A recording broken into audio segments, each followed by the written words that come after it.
मैं बी रत्नदीप कामले। मैं इस संस्था जो Buddhist entrepreneurs association of commerce and industry है, इसका संस्थापक हूँ। और ये संस्था 6 साल से चल रही है ऑल ओवर इंडिया में। यहाँ पे हमारा नेटवर्क जो है वो 6500 लोग ये 6 साल से हमारे साथ कनेक्ट हुए हैं और 12 स्टेट में हमारा प्रेजेंस है। और 12 स्टेट्स के अलावा अभी हमने ऑलमोस्ट एक 6 कंट्री के साथ कनेक्ट किया है, जहाँ से हमारे बुद्धिस्ट एंटरप्रेन्योर्स जो लोग हैं वो हमको वहाँ से इंपोर्ट एक्सपोर्ट और उसके बारे में इंटरेक्शन करते हैं।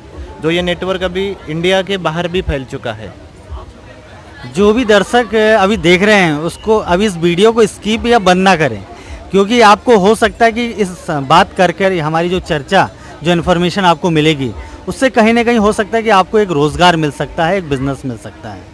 तो मैं ये जानना चाहता हूँ कि यदि कोई युवा कोई रोज़गार से या अपना खुद का बिज़नेस करना चाहता है तो कैसे चालू करें? पहले तो मैं थोड़ा सा इसके बुद्धिस्ट एंटरप्रेन्योर्स के बारे में बताना चाहूँगा कि ये क्या संकल्पना है। उसकी वजह से वो स्टार्टअप वाली भी बात या नए जो उद्योजक हैं उनको भी पता चलेगा कि ये कैसे कनेक्ट हो पाएगा करके। ये जो ऑर्गेनाइजेशन या इसका जो कॉन्सेप्ट है, ये हम business with in a community के कॉन्सेप्ट को प्रमोट कर रहे हैं, ताकि अपने लोगों का पैसा, हर एक छोटी ज़रूरत की चीज़ें या हर एक छोटा जो बिज़नेस है, मैं वो एक अपने पर्सन के साथ या अपने बुद्धिजीवी या अपना जो बिजनेसमैन है उसके साथ परचेस करूं। आज के डेट में आप देख रहे होंगे कि हर एक बिजनेसमैन हो गया या एक नौकरी करने वाला पर्सन हो गया, उसकी रोज़मर्रा की जो ज़रूरतें हैं या उसको जो चीज़ें लेनी है, वो चीज़ों को क्या करता है वो कि मार्केट में अवेलेबल जो रिसोर्सेज रहते हैं उनके साथ में कनेक्ट करता है और उनके प्रोडक्ट परचेस करता है। लेकिन मैं जब मार्केट में जाता हूँ तो मुझे मेरे बिजनेसमैन ही नहीं दिखाई नहीं देते। जो भी चीज़ें हैं, आप बोलते हैं कि जय भीम बोलकर आप यहाँ पे आते हैं, दीक्षा भूमि पे मिलते हैं, लेकिन ऐसा होता है कि मैं जब मार्केट में जाता हूँ तो मुझे मेरे लोग ही नहीं दिखते। आज मैं बचपन से अगर मैं देखता हूँ तो मैं पैदा हुआ, इंटरेक्शन किया, स्कूल में गया, स्कॉलरशिप मिली, ग्रेजुएशन किया उसमें स्कॉलरशिप मिली, इंजीनियरिंग किया उसमें स्कॉलरशिप मिली। ये सब बाबा साहब की वजह से मिल रहा है और समाज से मुझे मिल रहा है, क्योंकि मैं इस समाज का एक हिस्सा हूँ।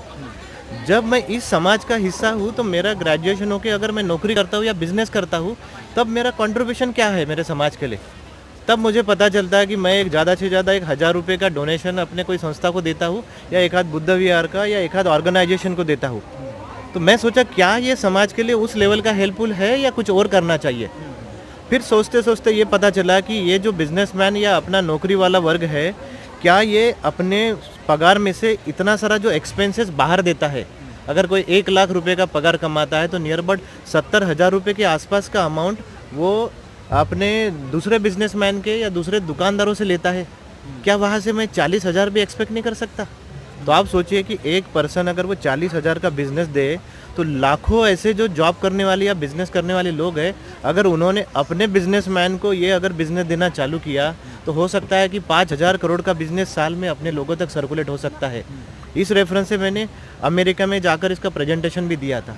यही बिजनेस अगर अपने कम्युनिटी में रोटेट होता है तो जो नया बिजनेसमैन अगर इसमें एंट्री करता है तो हो सकता है उसको भी रोज़ हर कोई ना कोई कहीं ना कहीं कॉर्नर से उसको बिजनेस दे। अगर वो बिजनेस देता है तो वो बिजनेसमैन को ये कॉन्फिडेंस होता है कि मेरे समाज के लोग मुझे हेल्प कर रहे हैं, हेल्प करना चाहिए। ये गिव एंड टेक वाला जो रिलेशन अगर बढ़ जाता है तो अपने समाज का इकोनॉमिकल लेवल अपने आप बढ़ सकता है। और ये बुद्धा की टीचिंग है कि आप कुशल कर्म या अच्छे कर्म करो और दूसरे को कनेक्ट करो या अपने लोगों को हेल्प करो। ये सेम चीज़ अगर साथ में अगर आई तो अपना मार्केट खुद बन सकता है, ताकि ये नए आदमी को वहाँ करने के लिए बहुत आसान हो सकता है। ये जैसे आप बुद्धिस्ट हैं, मैं बुद्धिस्ट हूँ, यहाँ लाखों लोग आते हैं जो बुद्धिस्ट हैं, लेकिन उनकी एक आइडेंटिटी, उनकी एक पहचान क्यों नहीं बन पा रही? इस पर हमें चिंतन करना चाहिए या नहीं करना चाहिए? नहीं, इस पे चिंतन करना चाहिए, क्योंकि क्या होता है कि अपनी संस्कृति जिस तरह से डेवलप होना चाहिए, एक बच्चे को जिस तरह से वो संस्कार मिलना चाहिए, अभी भी वो चीज़ें नहीं हुई। बाबा साहब ने अपने को जाते वक्त बुद्धिज़्म दिया है, लेकिन वो बुद्धा को फॉलो करते वक्त अभी भी 22 प्रतिज्ञा जो है, जिन्होंने एक अपने एक आज का जो दिन था विजयादशमी के दिन में उन्होंने एक 5 लाख लोगों को वो 22 प्रतिज्ञा की दीक्षा दी। वो 22 प्रतिज्ञा को अगर आप पूरा का पूरा ऑब्जर्व करेंगे तो पता चलता है कि वो एक त्रिपिटक है, एक पूरा कंप्लीट बुद्धिज़्म है।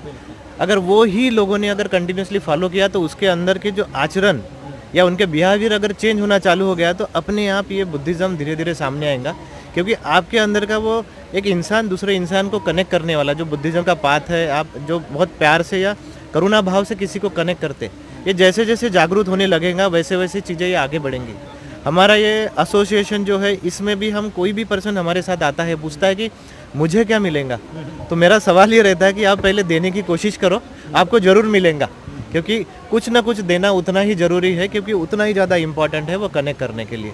तो ये चीज़ें जो है ये अपने धीरे धीरे संस्कृति चेंज हो रही है, लोग आ रहे एक दूसरे के साथ बिजनेस दे रहे। अभी आपको एक दूसरे के साथ कनेक्टिविटी का एक और पार्ट बताता हूँ कि ये साल में हमने 5 करोड़ रुपए का बिजनेस अपने ही ये ग्रुप में किया है। तो आप समझ सकते होंगे कि लोगों की भावना ये चेंज हो रही, एक दूसरे को मदद करने के लिए बढ़ रहे हैं। यही चीज़ अपने को आगे लेकर जाकर वो जो बाहर के लोग हैं या बाहर कंट्री के लोग हैं वो भी जानेंगे कि यहाँ भी बुद्धिस्ट एंटरप्रेन्योर से बुद्धिस्ट लोग हैं जो एक दूसरे को हेल्प करते हैं, अपने को भी